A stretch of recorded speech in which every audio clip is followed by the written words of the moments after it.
If I speak in the tongues of men and of angels, but have not love, I am a noisy gong or a clanging cymbal. And if I have prophetic powers and understand all mysteries and all knowledge, and if I have all faith so as to remove mountains, but have not love, I am nothing. If I give away all I have, and if I deliver up my body to be burned, but have not love, I gain nothing. 1 Corinthians talks about if we don't have love, what we do is empty. And I think that because I feel love and I have value, and I know that I have value because Christ died for me and I'm adopted as a daughter of God. It doesn't get, out of his mouth, I am valued. I'm a daughter of the King. And so how could I not see value in other people and want to tell them and show them that they're valued and loved?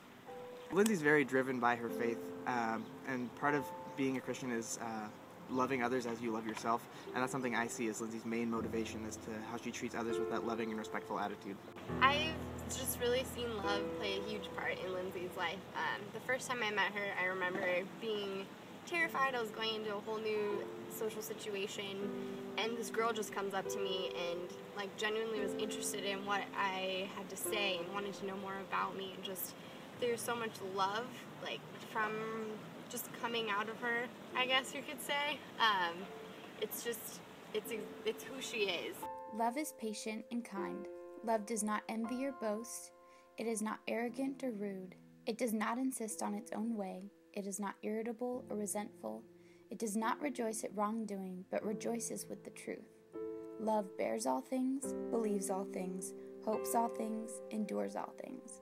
Love never ends. It's just in the little things, hugging them, writing them notes of encouragement, and just spending time. I think spending time with someone is one of the biggest ways to show that you value them.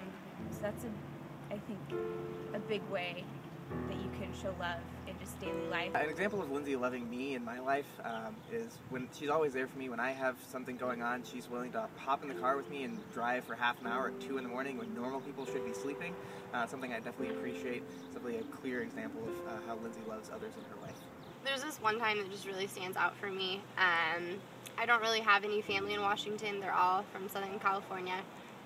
So for Easter weekend, Lindsay asked me what I was doing, and I told her I didn't really have any plans, and she took me home with her essentially and adopted me as part of her family.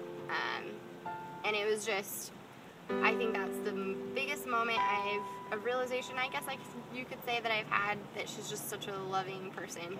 It just goes to show you, take me home and adopt me as part of your family. I would say that's love.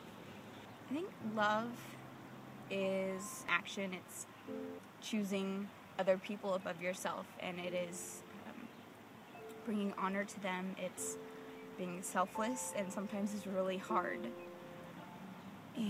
But I think it's really important because God calls us to love, and